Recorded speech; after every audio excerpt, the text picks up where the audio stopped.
Hey, folks. Welcome back to A Pebble in a Pond podcast. This is episode 5.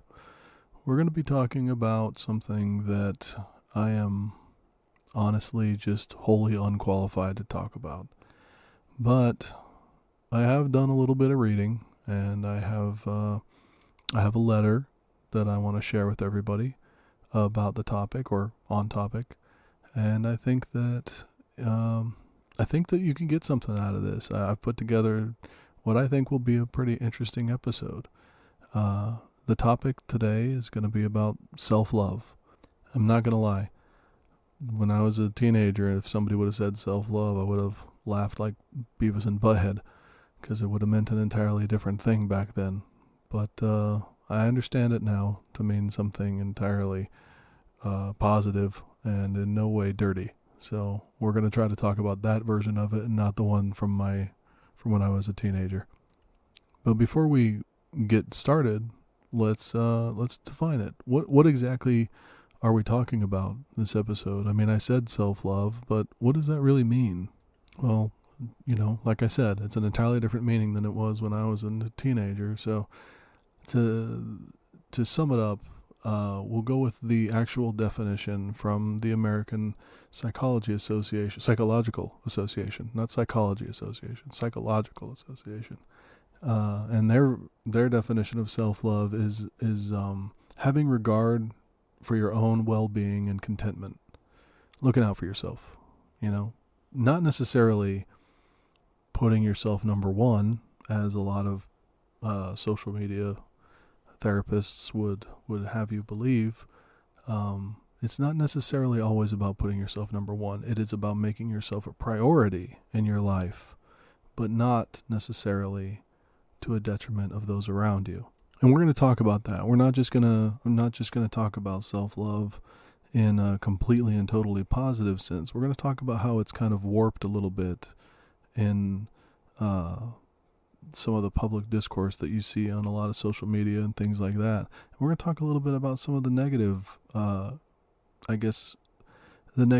ideas and concepts that can come with it. And I'm not going to be critical of the concept here, so don't think of that. I just want to make sure that everybody understands that there's, in any discussion, there's always going to be multiple sides to it. And it's important that you understand as much of it as possible so that you can really get a grasp of it for yourself.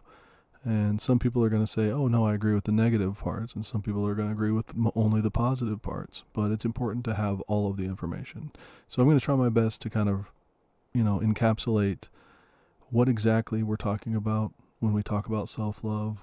We're going to talk about some ways that you can practice self-love on a daily basis, some things you can do to really put yourself in a better mindset and a better state of being every day of your life. And we're going to talk about some of the pitfalls and some of the traps that come with some of the prescribed ideas that are out there floating around in the ether for people that people kind of misconstrue. This episode on self-love is going to lead directly into our next episode. Episode 6 will be about what I call the main character syndrome. We're just going to call it the main character. And we're going to talk about that. And the two concepts kind of go hand in hand, so we're going to do them back to back and talk about them. We'll discuss that more later. But for now, let's start with a quote before we get to the song. And this quote is one that I actually found probably 3 weeks ago now that I'm thinking about it. And I'm starting with this one because it has kind of just rung in my head over and over again. I've thought about it pretty much nonstop because I've been on kind of a journey of self-discovery for the past month and a half now. And so this quote, there's no attributed person for it. It just says Hindu proverb. So I hope if you're Hindu and you hear this, that I'm not offending anybody I hope that that's true. I hope that this isn't actually attributed to anybody, and it is a Hindu proverb. But the quote goes, "There is nothing noble about being superior to some other man. The true nobility is in being superior to your previous self." I can't tell you how hard that hits me. and how good it makes me feel on the choices I've been making since I started this podcast and the TikToks and the other stuff that I've been trying to do to get my message out. On a personal level, being completely honest here, I feel like I'm making big strides in this area. And like I said when I first started just a few minutes ago, I'm not really somebody that has ever, how should we say, felt comfortable with the idea of self-love. Coming from a depressive state, being depressed for, 2 decades basically, I'm not somebody who's practiced with these ideas, and I'm not somebody who necessarily even would recognize them if I wasn't reading them and researching them. But seeing that quote made me realize that that's exactly the journey that I'm on now. It's a journey of trying to better myself so that I can be of more assistance and be stronger and be better for the people in my life and the people that come in contact with me. And I hope that I genuinely believe that if all of us can adopt that way of thinking, just even the smallest amount of it, and start to make changes in our lives for the better and make ourselves stronger and really focus on building ourselves and the people that we love up, that we can change so much in this world as long as we're all doing it together. And on that note, let's listen to some music.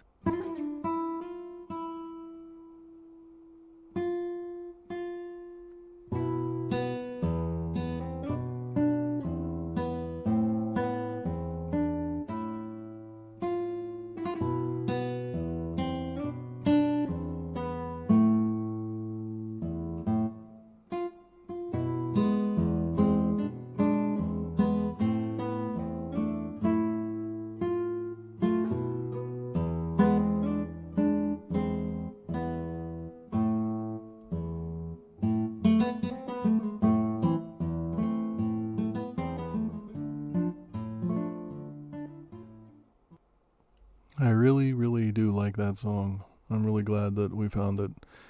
Just to continue to give credit where credit's due on that, that is a song called Sardana. I don't think it's Sardana, but that's Sardana, by Kevin MacLeod. That is a copywritten piece of music, so I can use it. I just want to make sure that if you're listening, that dude gets credit because I really, really like that song. All right. So, let's get into it. Let's start talking about this whole self-love thing. What's it all about? What does it mean to you? And that's a genuine question. If you're listening to this, I want you to stop and think about it for a second. What does self-love mean to you? What's your answer? Go ahead. Say it out loud. Affirm it. I want to know what you really think, because it's important that you understand what you believe it to be, because it doesn't really matter what I say here or what anybody else tells you. If you have a, shall we say, a negative inclination towards the concept of self-love, the way that I have in the past, then you know that you need to do work, right? That's what you're listening to this for. That's what we're going to try to figure out. You need to really pay attention when we start going through some of the things that you can do and the affirmations that you can make and just the little things that you can do to really make a difference in your life. But if your answer is one that it comes from a place of, maybe you already have a concept or an idea of the things that you can do to better your comfort and your contentment in your own skin and to make yourself happy, then keep doing those things, right? Like no matter what I say here, no matter what arguments I have for and against different practices, continue to do the things that make you happy. Don't think that I necessarily know a better way or that anybody knows a better way, because that's the whole point of this. Self-love. If you know what makes you happy and what brings you to a better place than you were even a day before, or something that you are actively working on as part of your journey to become a better person, you know the steps you need to take, then keep working on it. Like, you don't have to derail yourself because I say something or a therapist that you see on TikTok says something. Do what is working for you.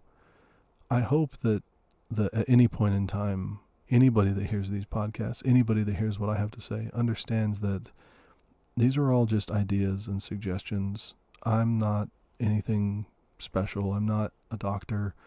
I'm not a psychiatrist. I'm not a therapist. I'm just here to start the conversation. A conversation that I'm having with myself all the time, but also a conversation that I'm hoping other people can join in on, and we can really start to make some progress, both in ourselves and with each other. But I really wanted to start, before we get too deep into reading the story that was sent to me, or any of the other stuff, I wanted to really hit on some of the negative attributions that the term self-love has acquired. And a lot of this is just people that don't really understand the concept. But some of it, there is validity to some of it. And I think that it's important that we understand that there has been a movement, maybe even you could consider it an overcorrection by some people, to really push. I don't want to use this term, but there's no other way I can think of it, to push damaging ideas and narratives and use the term self-love at the same time. And so it kind of creates this false premise of what self-love really means and what it really is. And I want to make sure that we talk about that.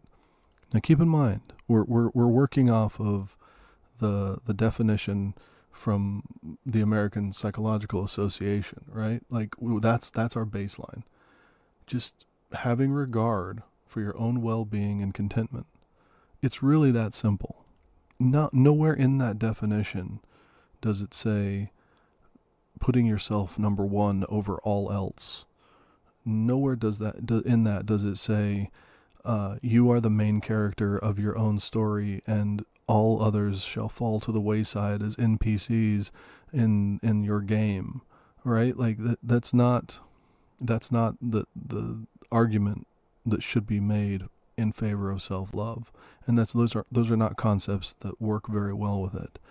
When we talk about self-love, we're talking about making yourself content, but also in that contentment, understanding that, there's always room for improvement. We're trying to become better people. We're trying to become better versions of ourselves.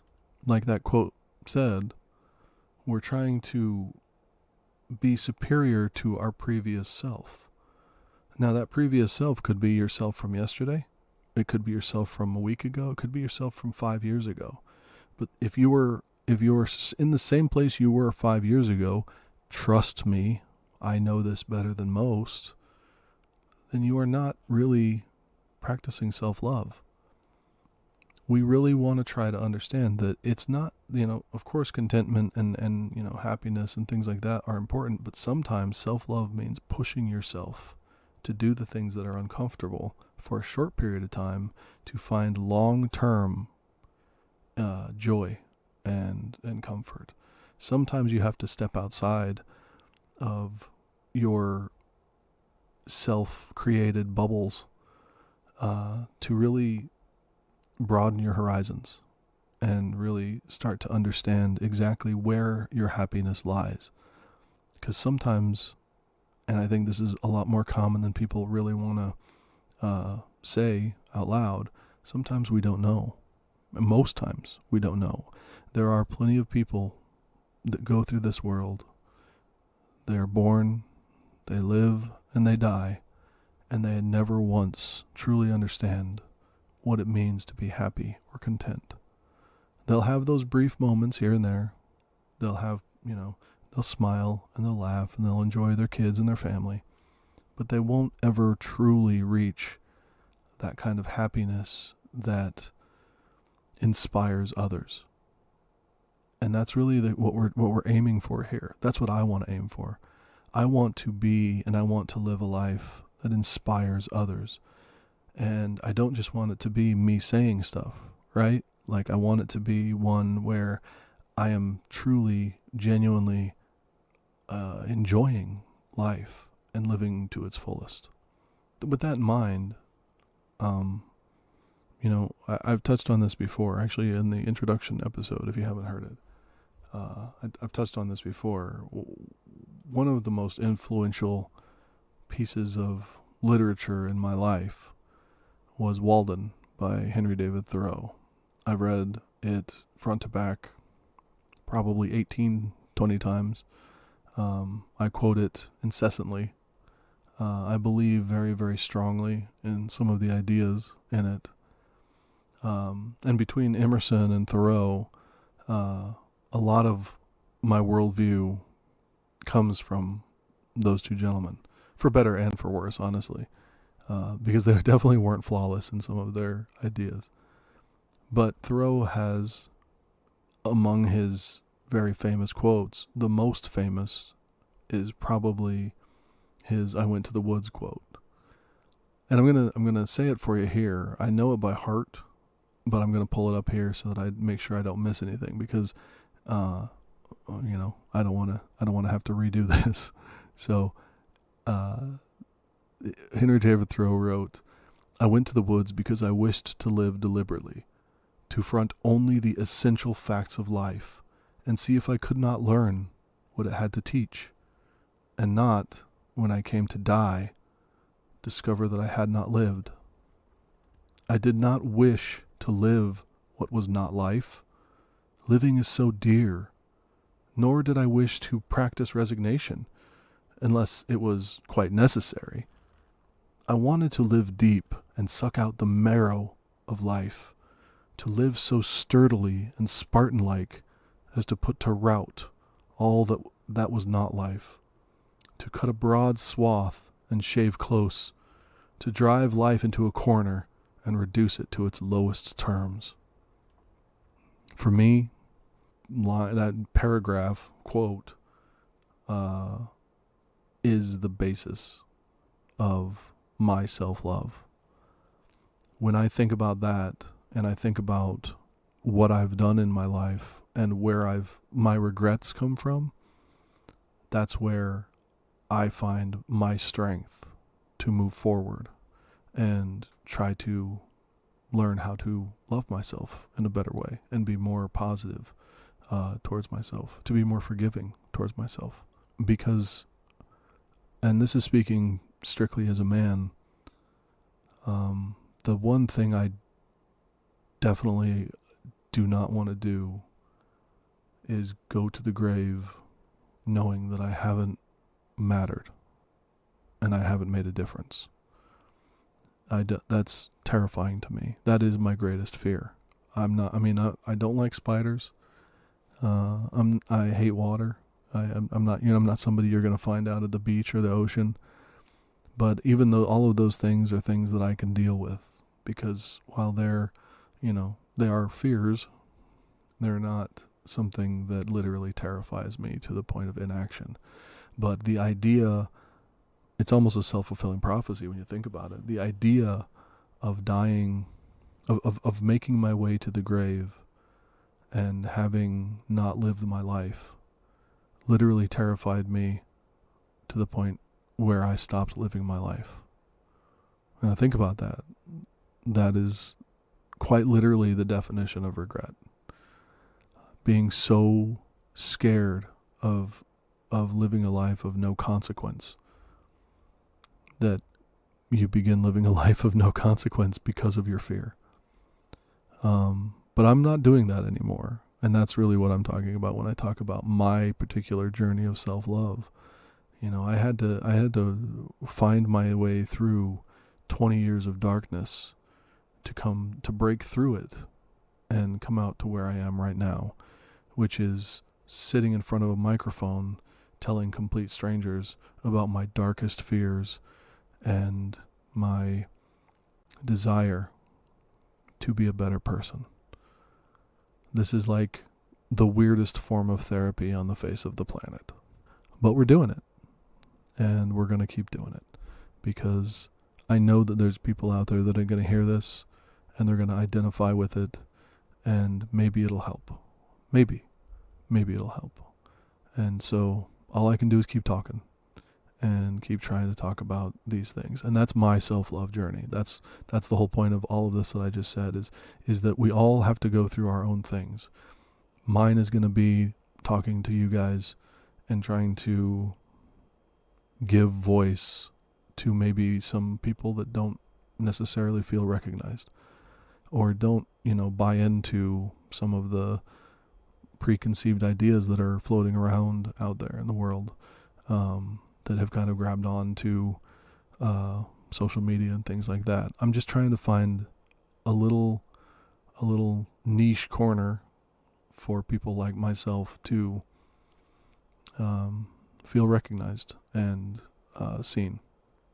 So, with that in mind, let's get to this letter. I think that this is a really good step to, or not a good step, a good. Well, I mean, you're just gonna have to hear the letter. It's honestly, it brought tears to my eyes, and I was deeply moved by it. You can tell that the person that wrote it for me to read it here. They were very aware of the fact that I would be reading it, and I'm going to change the names on it. I'm assuming they already did, but I'm going to change them again, just to make sure that there's no hurt feelings if somebody happens upon it. But yeah, let's get to it. I'm going to start reading. This letter was titled "Being Kind to Yourself," or "How I Learned to Stop Worrying and Love Myself." I grew up not knowing who I was, and not knowing how to love myself. My sister was a year ahead of me in school, and a much better student. In my 30s, I would learn that I had ADHD, and that's why I had a hard time paying attention in class. It explained a lot, but it didn't change the fact that at the beginning of every school year, my teachers would excitedly say, "Oh, I remember your sister." Sometimes they would just call me Maggie's sister instead of my actual name. When report cards came out, my parents would say, "But your sister made honor roll," when I only had average grades.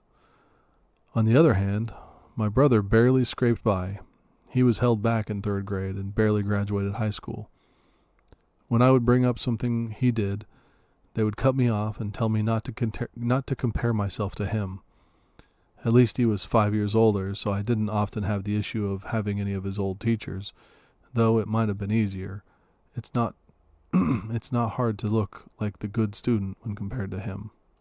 My brother picked on my sister, who in turn picked on me, and then he would pick on her for picking on me. I'm sure that's common of many sibling relationships, but trust me when I say there was an extra layer of issues with us.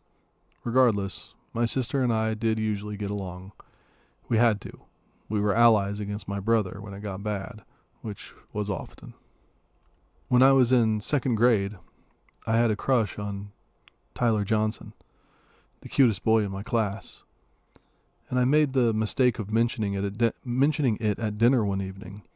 My brother and sister both made fun of me for it, and my mom didn't think to tell them to knock it off.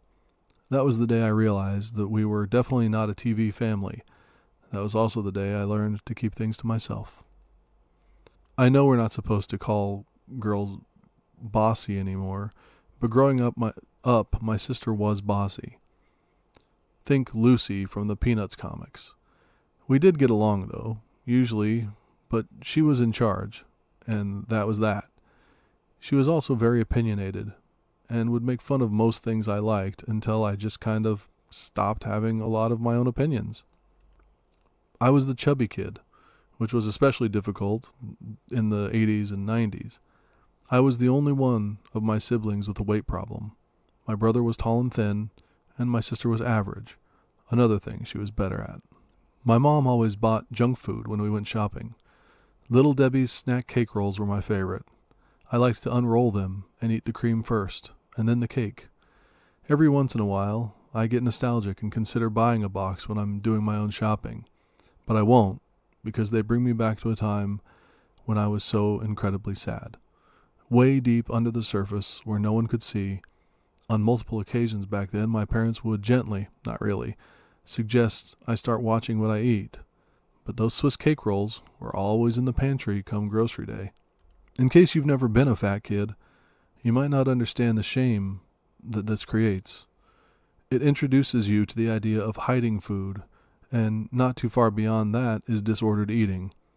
But most of all, it's the self-loathing that takes over. And oh boy, did I learn to hate myself. I spent my adolescence trying so hard to not be noticed, but at the same time was desperate to be accepted. I yearned for normalcy. Making friends wasn't a huge issue for me, though. I've always had a few friends in each class. Aside from a few shitty comments here and there, my time in school wasn't too bad, until I developed a very embarrassing medical situation in 9th grade. It's still hard for me to talk about 30 years later, so I won't get into it here. Suffice it to say, as embarrassing as it was, and as much as I needed medical intervention, I had always learned that we just don't talk about certain things. I suffered alone until it was clear that it couldn't be ignored any longer. I eventually went to the doctor and was treated, but it happened with very little discussion with my mom and zero with my dad, which was fine with me. As a parent now, I could never. But I guess I have the tools now that my parents, especially my mom, didn't. My senior year was the first and only year I went to school without either of my siblings. This is the year I started trying to figure myself out. I don't think most of us know who we are at that age, but for me, I felt like I was starting from scratch. With very little exception, all of my opinions were my sister's. I dressed how she dressed, I thought how she thought, and I did what she did. But now, it was time to break free. On the outside, I was different, and I liked it that way. But on the inside, I so desperately wanted to be like everyone else. Things seemed so easy for so many people, but I couldn't figure it out. And unbeknownst to myself, or anyone else for that matter, I was so incredibly sad. I went into my senior year with my sister's opinions on drugs and alcohol. She was opposed. And I ended my senior year a smoker and a drinker. My friends had all talked about the parties they had over the weekends and how much they drank, and I was not about that life. I mean, that's what I would say, but again, I just wanted to be accepted. And sure, they did accept me as their friend in class, but once I started drinking, I started getting invited to the parties. It was at one of these parties that I decided to take up smoking. I had always been curious, but of course, I knew better.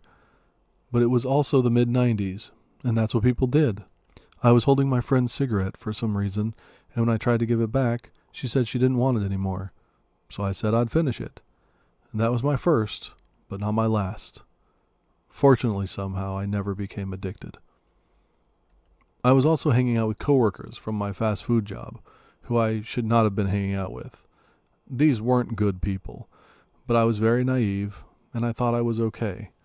Without getting too deep into it, there were multiple situations which could have ended up badly, but fortunately did not. Not as bad as they could have, I should say. But things did happen that I wish didn't. And to give you an idea of my mental state around that time, the moment that sticks with me the most is this. There was a band signing autographs at a local record shop. The local radio station was there giving away t-shirts, and there was an entry to win an autographed guitar. There couldn't have been more than 25 people there, if that, and you had to be present to win. So I had just as good a shot as anyone else to win that guitar, only I didn't enter. If they called my name, I would have had to walk up to claim my prize, and everyone would have looked at me.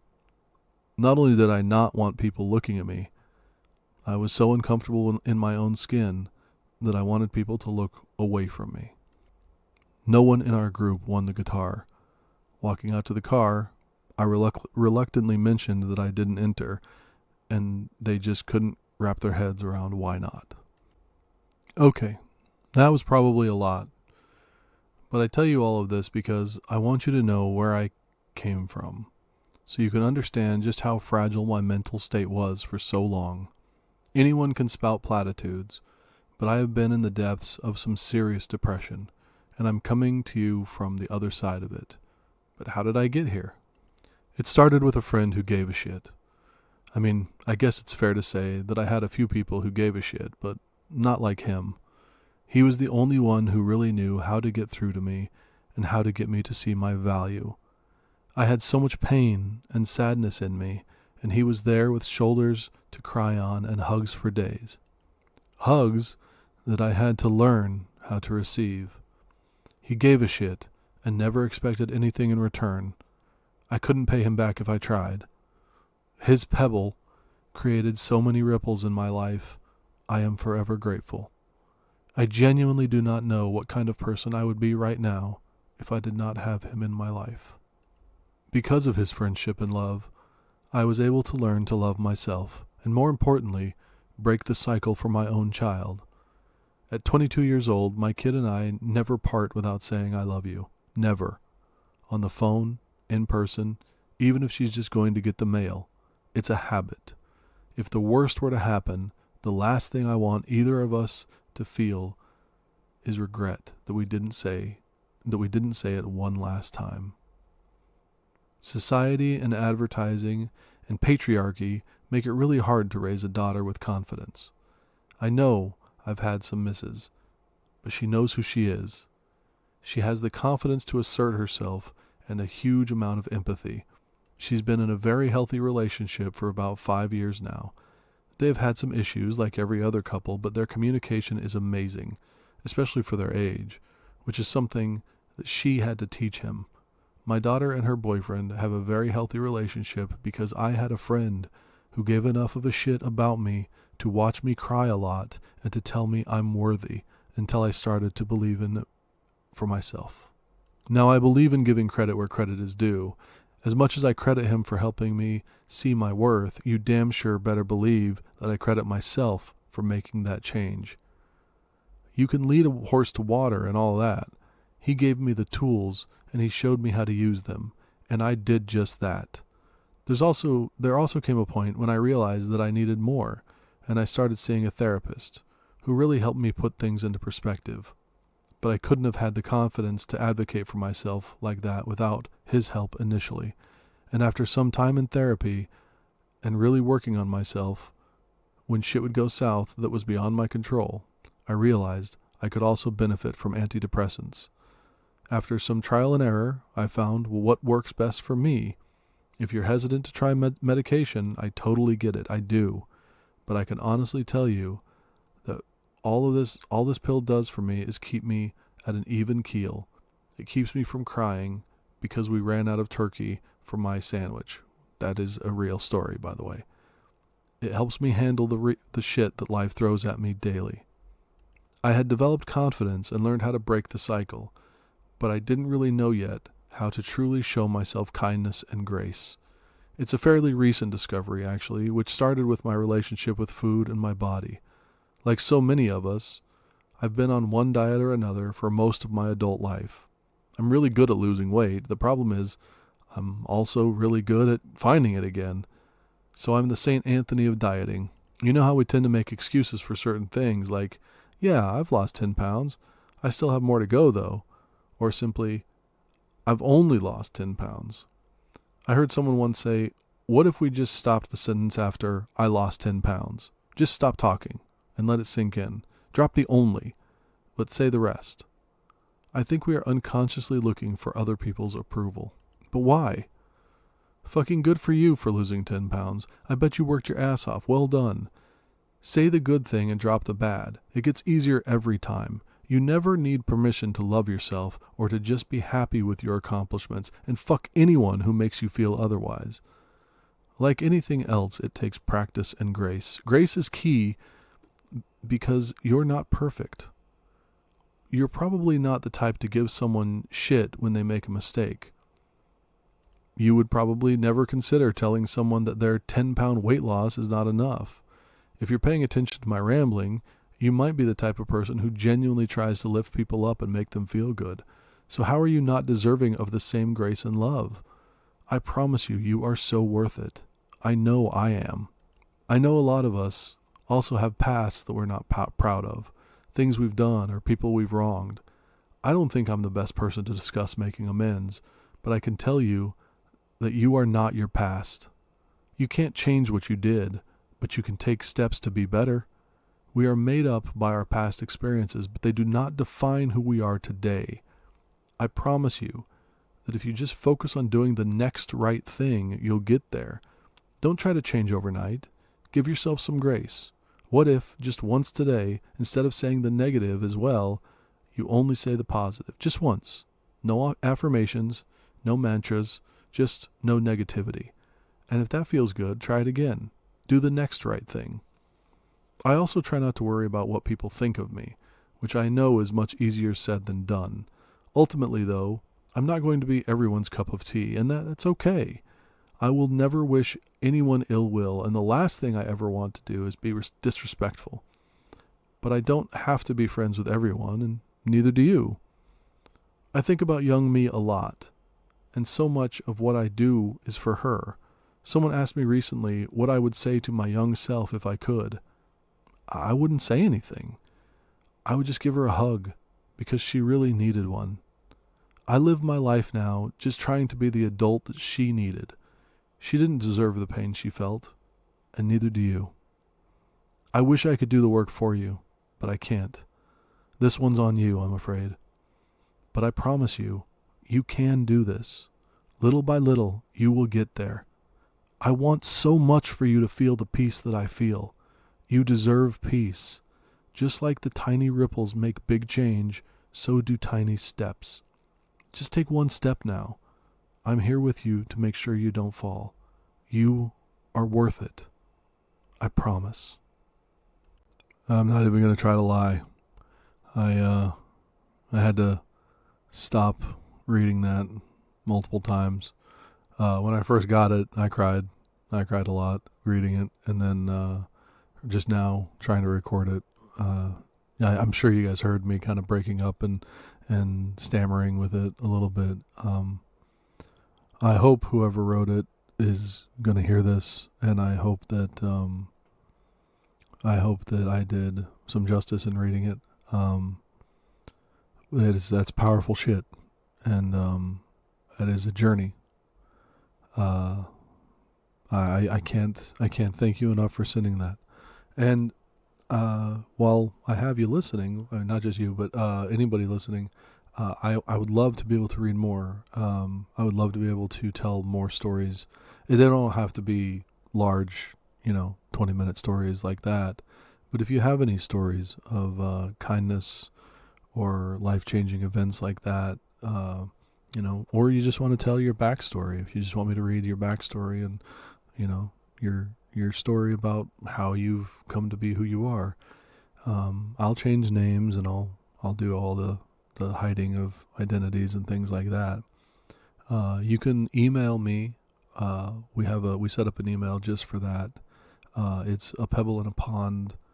Let me make sure I have that right. A pebble in a pond stories @gmail.com. We haven't set up an email for just, like stories at a pebble in a pond yet. We'll get to that at some point. But for now, it's a pebble in a pond stories @gmail.com. So if you're hearing this and you have a story that you'd like to add or something you'd like to contribute to another episode, I may not, get it in the next episode, but we will find an episode, and I will make sure that your stories get read and that you are part of this journey. So we're gonna dive right into the next phase here, and we're gonna talk about some things that you can do, some exercises that should be pretty easy, just stuff you can do every day that are going to help you realize your own value and really, understand how to find your peace and your contentment and your happiness. One thing to keep in mind when you start to go through these things and you start to do this is, and this is a really simple concept. Maybe I should have started with this, the whole podcast. You're with you all the time, so you better like yourself. It's really important. It is really, really important to love yourself. And obviously, be understanding of your shortcomings as well. understand that, like in that letter, that person was, she was a heavy set young girl, and she understood that was a defining characteristic in her life. And she has grown to the point where she understands that does not define who she is. It defined her past. It created sadness and, insecurities, but it doesn't define her now. And all she could do was learn to grow from that. And she did. And that's a triumph, right? Like that's what we're trying to do. We're trying to find where our insecurities lie, find the things that we maybe aren't too proud of, find the things that we know we need to work on, and don't focus on them. Don't berate yourself and belittle yourself because, whatever it may be, whether it's a personality flaw or a physical thing, whatever it may be, it doesn't really matter. You just need to know that it's there. Know what your shortcomings are, and then say, I love myself enough that I'm going to work on this. I want to change. Maybe you have to start with, I don't know how to.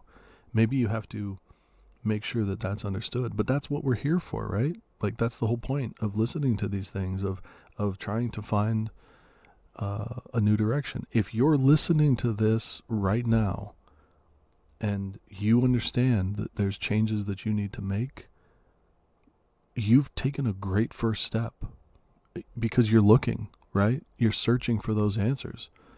And that's more than most people do in their lives. You should be very proud of yourself if you're looking to make changes. It is not easy. It is not easy to just take that very, very first step. That is one of the hardest things you'll ever do. So we're talking about building confidence and self-respect and self-worth, and just using the idea of self-love to really, strengthen the love that you have for yourself. And in doing all of this, in understanding these concepts inside of yourself, you will find that you have more love for the people around you. You'll be able to better communicate and better appreciate the things around you that you see. You'll know when someone is crossing a boundary for you. You'll understand your values better and be able to protect yourself in a way that, shows how much you value yourself. You're not going to let people walk all over you and treat you like dirt if you know your own value. So how do you do that? Like, what's the first step? Well, like I said, I may not be the best person to give this advice, but I did a decent amount of research. I've spent more than a few hours, just reading different ideas and different concepts, because like I said, I'm on the journey myself. It is not something that I have been practiced at for too long. So what I've done, and what a lot of therapists and such would recommend, is start with really simple stuff. And for me, I have taken to just doing a little bit more exercise. Understand that how you eat, the amount of sleep that you get, the amount of activity that you have in your life physically, those are all things that are, for most people, relatively simple. And I don't mean like, you don't have to go to the gym and get swole. You don't have to go worry about your gains necessarily, but getting up and going for a walk will dramatically change your life. Just getting up and going for a walk in the morning, or maybe in the evening after you have dinner, those things, or both. If you can do both, man, your life will change rapidly. Understand that regular exercise, this is scientifically speaking, it decreases cortisol in your body. Cortisol is the hormone that creates, or that causes stress. It causes you to feel stress. If you can reduce the amount of cortisol in your body, then you are by definition winning. So just keep that in mind. Like, just keeping your body, uh, you don't have to be like fit. I'm not going to force everybody to get out there, like I said, and get to the gym and all that stuff. I mean, that would be great if you want to do that. If that's where you find your peace, if that's one of the things that makes you happy, then that's great. This advice is, preaching to the choir. But for a lot of us that just live normal lives, that don't necessarily want to go to the gym every day, just getting out and going for a walk, man, that does so much. It's done a lot for me. I was 236 pounds. The heaviest I've ever been was 268 pounds, and I'm just under 6 foot, so that is really, really big. Um, and I was able to, through different means, I was able to get down to where my average weight for a long period of time was about 230. Um, but when all of the things that happened that basically brought about this podcast, when I started to go through this extreme depression and things like that, I actually did lose a lot of weight just because of anxiety and depression, which isn't great. I mean, that's not the diet that you want to be on, but it allowed me to kind of regain control of my relationship with food and the exercise that I was doing and things like that. And so far I've been able to maintain a weight that honestly I haven't had since just out of high school. So I'm feeling good, and seeing the results of, just those very basic concepts of taking care of myself and showing self-love, I'm immediately seeing returns on them. So I can't stress enough how important this very first piece of advice is. If you have the ability, if you just take the time to a 10-minute walk in the morning, if you're a morning person and you want to get up and get moving, 10-minute walk in the morning, change your life, I promise you. And if you can't get out in the morning, then do it, after you eat. It's really good for you to go and walk after you eat. Very, very good for you. So, not only that, but if you go for a walk with someone, a significant other, some friends, it's like it has the same effect as going on a road trip. Everybody loves going on road trips because of the conversations that you end up having with your friends or whoever you're with.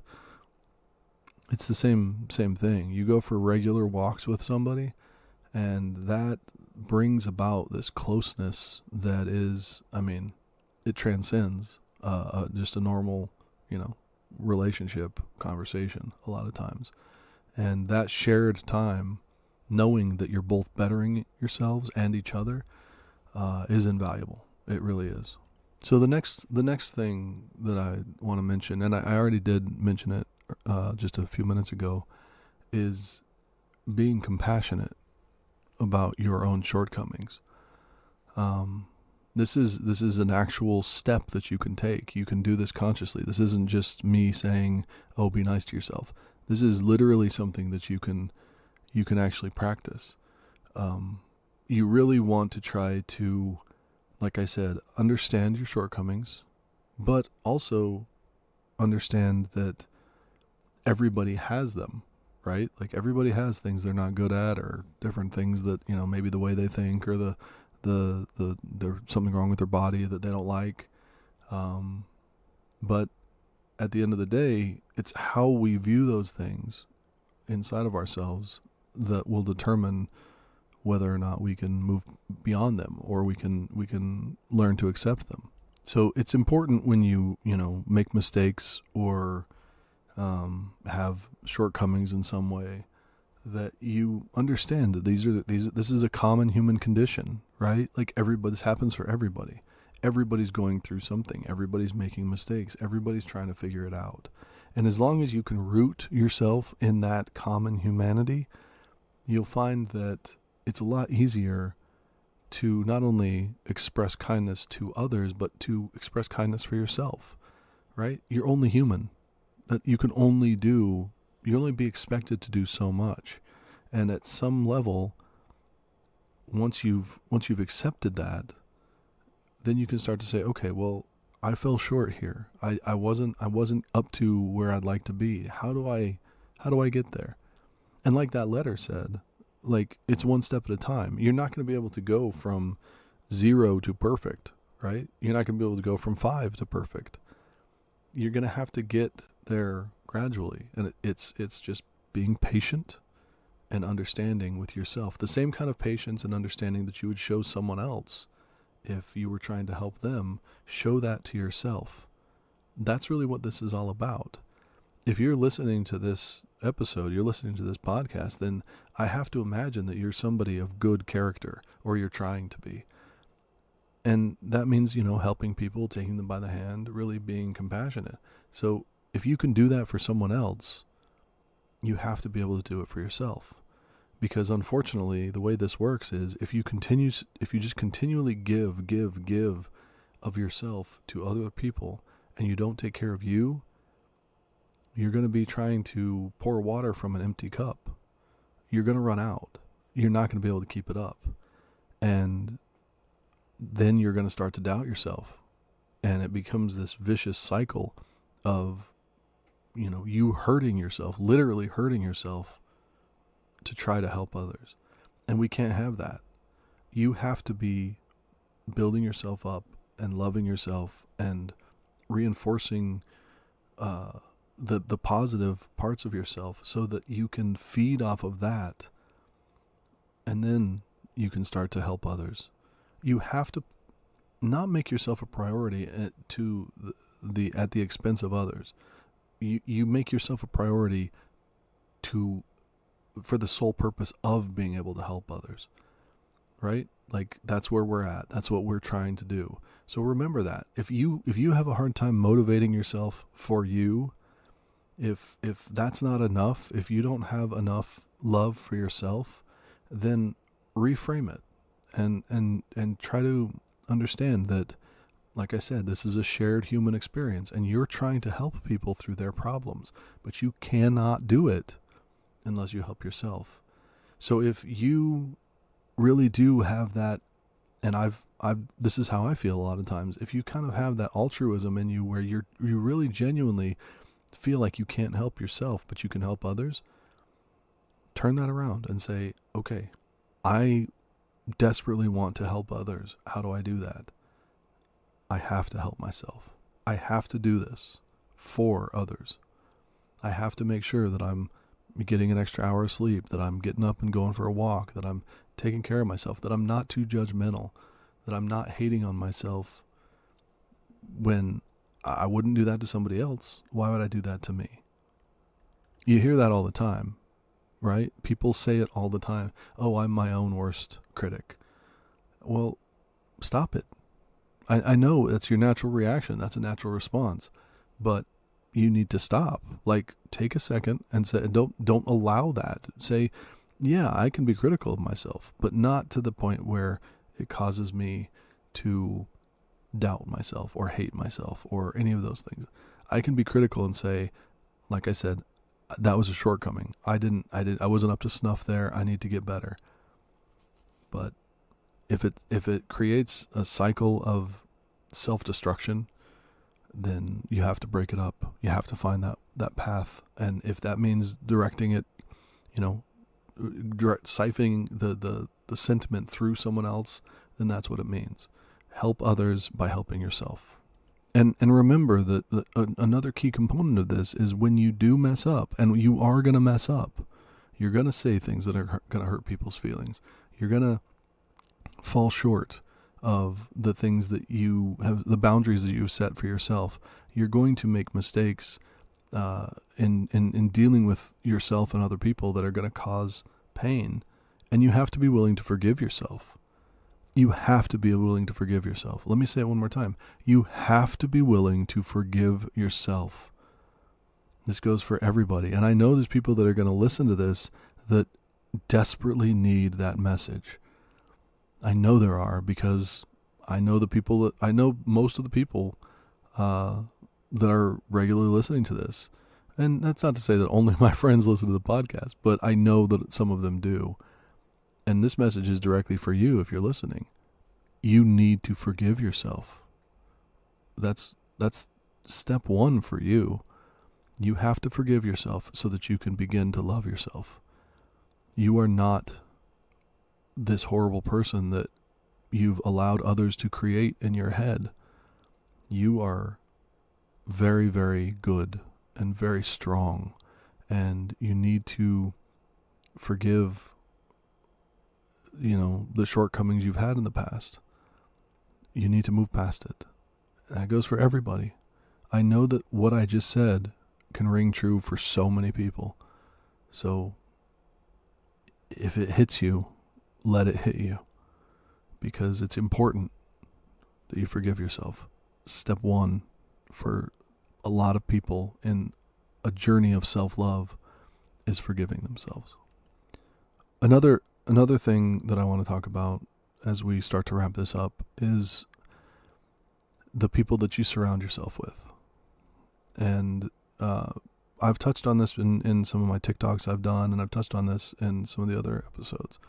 But the people that you surround yourself with says a lot about you and about how you're valuing this journey of self-love. And I can't stress this enough. You need to surround yourself with supportive, loving people. But, and I want to make sure this is very clear, don't surround yourself with people that are going to lie to you, to tell you what you want to hear. There is a way to communicate, I don't even want to say criticisms, but there's a way to communicate with someone that they have fallen short or that they could do better. And that's what you need, right? You need somebody in your life that's willing to let you know when you're not making the cut, right? Like it may be hard to hear, but sometimes we get so lost in ourselves, we get so caught up in, the little things that we don't really see the big picture. We don't really understand, the whole forest for the trees thing. Sometimes you need that person in your life that's going to say, hey, whoa, like, think about that for a second, right? You don't need people that are just going to constantly reinforce what you are. Does that make sense? There are a lot of us that have a lot of shortcomings and a lot of imperfections. And if we're constantly told that we're perfect the way that we are, then we begin to accept those things as inevitabilities. We begin to say, well, this is who I am. And that means that we stop doing the work to be better. And that is unacceptable for the journey that you say you're trying to be on, right? Like, your self-love is about finding contentment. And if you have people around you that are, quote, supportive to a detriment, that are filling you with false confidence in what you're doing, then you're not really getting to a point of contentment. You're just staying where you are. You're not really expanding yourself or getting better. You're just staying whatever it was you are, because these people will lie to you to tell you that you're, the best thing since sliced bread. And you're not, right? You have to be honest with yourself, and you have to be willing to say, I really wish you wouldn't lie to me. I really wish you wouldn't say these things, because I don't feel that way. And I want to be able to work on myself. I want you to support me as I work on myself. And that's what we need, right? We need honesty, and we need criticism to come from a place of love, so that we can continue to move forward and get better. And if you surround yourself with people that just want to lie to you to make you feel good, that's not really supportive, and that's not really loving.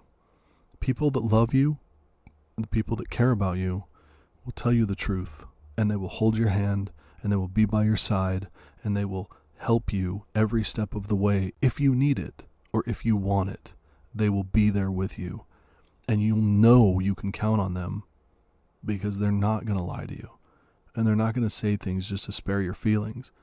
They're going to say, this may hurt your feelings. You sucked here. Let's not do that anymore. Let's try to find a way so that you don't suck as much. That's what love and support means to me. And I hope that if you're listening to this, that you feel the same thing, because if you surround yourself with sycophants and liars, then that's all you will ever be. You will become that, and that's all you will ever be. You'll continually lie to yourself. You will continually look towards platitudes instead of real, genuine, personal change. You'll hide from the truth of it just to feel good in the moment, instead of making the hard moves that you need to make for truly expressing self-love.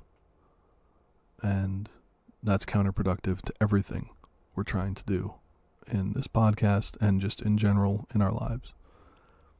So I hope that some of those little things will help some of you. The exercise, the idea that you need to forgive yourself and you need to love yourself, those are very basic ideas. So I'm going to leave, well, I'm going to suggest one more thing, and then we'll finish this up, because I've run way over where I wanted to, but I think that this is important. And this is going to require some homework, but I think that this is a really good practice. I think this is something, and it may take you a while to do this, but I think that it'll give you a really good understanding of who you are. So get yourself a piece of paper, or you can use your computer or your phone if you want to, but it's better to sit and write it, I think. I want you to sit down, clear your mind, take some deep breaths, try to find a quiet moment if you can do it. And then I want you to list on this piece of paper 8 things that you love about yourself. Now these could be physical attributes if there's something that you feel strongly about, but for the most part, try to focus on, who you are. If you're somebody who's, really charismatic, write down charisma. If you're somebody who, you feel like you're very empathetic, then write down empathy, right? Whatever it may be, I want you to write down 8 things about yourself that you genuinely love. And if it takes you a while, if it's something that, you have to really, really focus on for a while, if it takes you a couple of days to find 8 things, that's fine. Like, that's no judgment here. Like, that's fine. Take your time with it. But things that you genuinely like about yourself, write down those 8 things. And then the next step is, under each of those 8 things, like, leave a little space between them, but under each of those 8 things, write something about how that trait has benefited you, how it has made a difference in your life. Whether it be a full story or a moment, whatever it needs to be. If you are somebody who is very empathetic, then, say, well, my empathy, I was able to help so-and-so with, because I knew that they were feeling pain, and I, just something like that. It doesn't have to, I'm not going to read it. Nobody else is going to read it. It's just for you. So don't worry about, anybody else's judgment on it. Just write down what those particular traits, and do it for each one of them. Like I said, this could take you a while, so take your time with it and really think about it. If you say that courage is one of your traits, well, where did that courage come in handy? Give me an example of that. Were you in the military? Did things like that?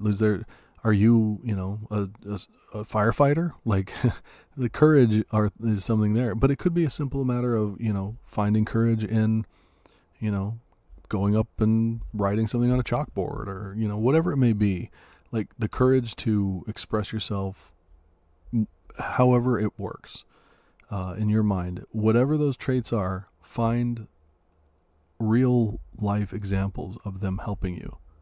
And then the last thing I want you to do, now that you've got your list of 8 qualities and things that they have done to help you in your life, is just at the bottom of the page, I want you to come up with, it doesn't have to be any certain number, you don't have to do it for each trait, but I want you to come up with ways that you can really show appreciation to yourself, really honor these traits inside of yourself.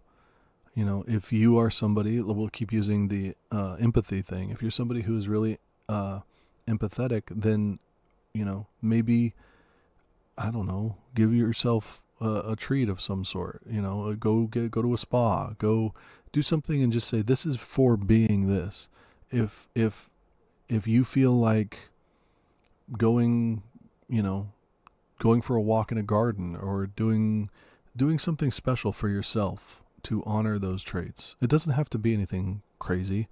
It can just be, simple as, I'm going to take 3 minutes every day to focus on this trait and remind myself that this is a strength of mine. This is something that I can do. And I'm going to try to focus on it. I'm going to try to honor this trait inside of myself. I promise you that if you can sit down and you can do this, there are two things are going to happen. First of all, you're probably going to cry, because, that's just how this works. Like, that kind of self-reflection and that kind of introspection is going to lead you to tears, and that's a good thing. So let that shit out. Like, don't hold it back. And it's going to give you a real appreciation for yourself in a way that maybe you have never really thought about. And I'm not going to lie to you. I've done the exercise for myself, and that maybe in another episode I will actually go through it with you, because I don't really have anything to hide. But I've run out of time on this episode, obviously. But I think that it's good to share these things. And once you're done, once you've finished this exercise, a good way of understanding, somebody that you're with in your life, is to have them do the exercise as well. Don't keep this to yourself. Like, if you can have other people do it, and if you're not ashamed of what you think, which you shouldn't be, because these are things that you love about yourself, share it. Like, obviously, you don't want to deal with people's judgment about your handwriting or the way that you wrote the things, whatever. But as long as there's somebody that's safe and isn't going to judge you, share this. Share this with people. Hand them your sheet, and they can hand you their sheet, and you can read it. Or even better, you can, before you trade off, they can write 8 things they love about you, and you can write 8 things you love about them. This is an exercise that is great on your own, because it really does build up some true self-appreciation and self-love. But that doesn't mean you have to just keep it to yourself. This is something you can do with somebody else. It's almost like a game. It's like a BuzzFeed game. One of those stupid quizzes they used to do, or maybe they still do them. I don't know. But it's like that, where you once you start to see these aspects of each other, you really start to appreciate. This is how this person sees themselves, and if maybe there's qualities on there that you haven't really noticed, and if this is something you do with your significant other, that gives you a really strong idea of not just how they think about themselves, but how you can focus on these attributes that they love about themselves.